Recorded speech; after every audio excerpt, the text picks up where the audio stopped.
Hi, I'm Mary Jo. I've been a nurse for over 50 years. I've lost over 100 pounds as a postmenopausal woman and reversed chronic disease in my life. And today I'm here to talk about part two. It's the berries. Yes, and I have a sample right here. Don't you just I wish you could see those blueberries. Those blueberries are so good in there. I kind of buried them with the strawberries, didn't I? And I love it when I have fresh raspberries available, but not today. So it's a good idea to eat berries. So how do I incorporate that into my diet? And I must admit that I love to use fruit for breakfast and for dessert. That's my go-to dessert if I want a little sweet treat in the evening. So I also have a package of, now this is a beautiful cherry blend of different fruits that you can utilize.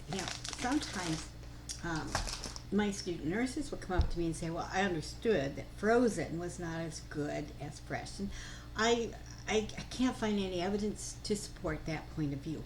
I know I've heard it before myself, but I don't get it.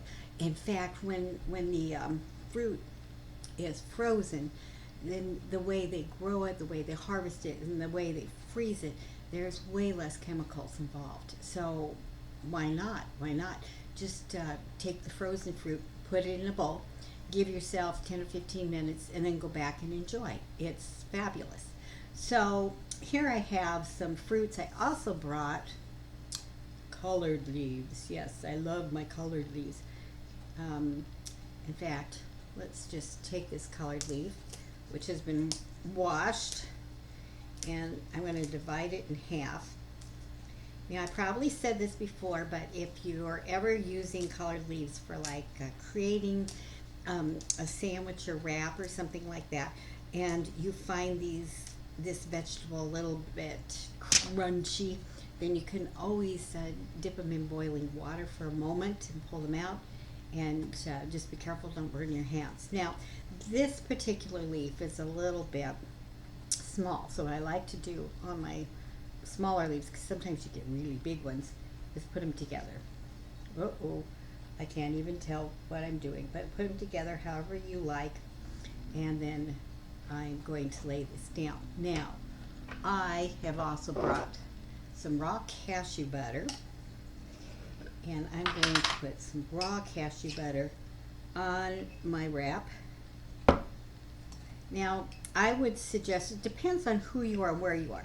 You know, if you're someone that really needs more calories, you're a young athletic, especially a young athletic man, and you need a lot more calories, then you put all the cashew butter on this you want.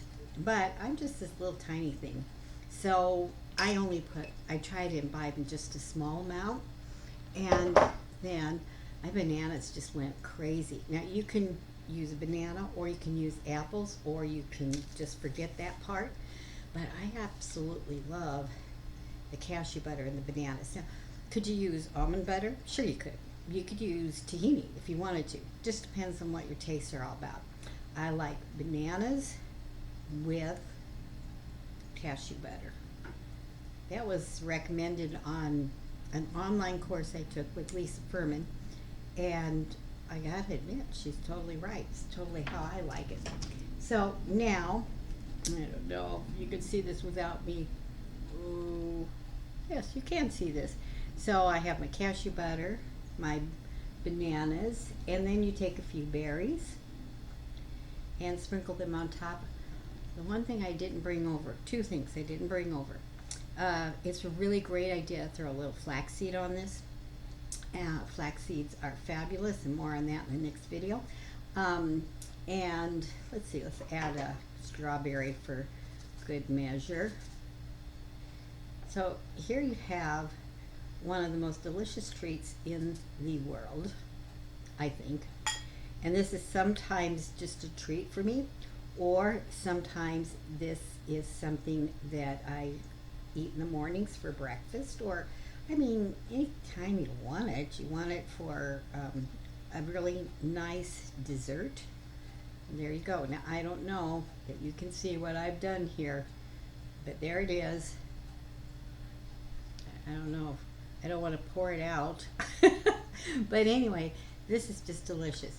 You could use a chocolate hummus or whatever you wanted to. So I just thought it would be fun to actually create something in front of you all. So you could put the berries together, and you could put, like I said before, chocolate vinegar on it. I also have some very different recipes. Well, sometimes, okay, one of the recipes is avocado pudding, but it's per Dr. joelfurman.com recipes, avocado pudding. And it's like 1 avocado, 6 softened dates, cocoa powder. It just depends, you know. You want 3-4 tablespoons of cocoa powder, something like that. You could put a dash of vanilla in it easily enough, and probably some unsweetened almond milk, and or soy milk. All of a sudden I'm a soy milk fanatic. I was almond milk, now I'm soy milk. So whatever unsweetened non-dairy milk that you have, and you can, and it makes a very thick, delicious pudding. Now you can use that for a pudding, or you can take a scoop of that and put it on your fruit dish. Another thing I've been experimenting with now, I'm still experimenting on the proportions, but I like to take a block of Silken tofu, and what I'm going to do is put in, sometimes I try less, but maybe let's go with 5 or 6 softened dates, and maybe, it always seems like a good idea to put a little vanilla bean powder in, 2-3 tablespoons of unsweetened cocoa powder, and only if you need it, some non-dairy milk, but you probably won't even need that. And so that is just trying to create a tofu chocolate cream. Now you don't have to put the chocolate in, you could just put vanilla in. You could put vanilla and cinnamon. You could put vanilla and almond extract in. I mean, you can create it however you want to. But what I've been trying to do is find a way of making like a sweet cream vegan cheese. So I actually did pretty much what I just told you. The tofu, I wanted it chocolate, so yes, I used the chocolate, the vanilla, the dates softened, and then I put in, at least a tablespoon of nutritional yeast to give it a cheesy kind of flavor, and then I put in a tablespoon or a little less of lemon juice, but 2 tablespoons of apple cider vinegar. Now that concoction worked out really good for me, and made it more of a cream cheese taste rather than a cream taste, and I stuck that on top of whatever fruit I was going to make. You can also take frozen fruits and put them in a food processor with a little bit of non-dairy milk and non-dairy unsweetened milk, get the right words out, and you can put a banana in with them, a frozen banana or not, and you can put different flavorings in. Well, then you make a sorbet or a cream. What I once again instilling from Dr. Furman, a nice cream, and if you want, you throw a little of these toppings on. What I like about using the tofu is if someone needs a lower fat base, or if someone wants to increase their protein content. I was thinking that the soy might do that. I mean, in the soy products, there's a very high protein content. Now, for example, I think there's 9 grams of protein in jungle peanuts, but that's a 4th cup. Now, I would suggest, and that might be similar for other nuts, a 4th cup of other nuts that would have a significant amount of protein in them will still have, could have up to 200 calories. Now, if you're someone who needs the calories, then you just go for it. Use the nuts and seeds and almond or soy milk, and you can create a cream that way as well.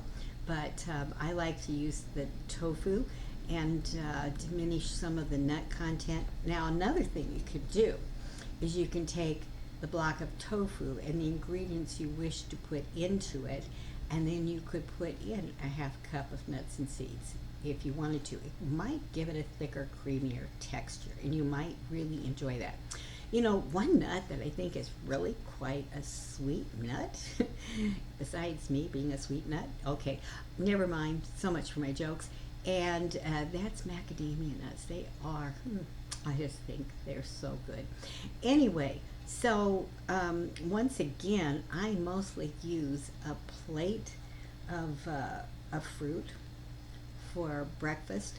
Now, one reason I like to use fruit in the morning is because in the morning our bodies tend to be naturally insulin sensitive. So that just makes it so that we tend to digest and utilize the sugars in the product for energy. We become more insulin resistant into the evening. So the hardest thing for this emotional eater has been to slow down and decrease eating in the evening. I have to tell you that that is my cross. I'm getting so much better at it, however. And it's amazing how much better you feel. It's just amazing to me. You know, a sideline to all of this is digestion causes your body to use a great deal of energy, great deal of energy on anabolism, which is fine. That's what it's supposed to do. But the more you eat, the more often you eat, the more continuous you eat, your body's always into this anabolic mode.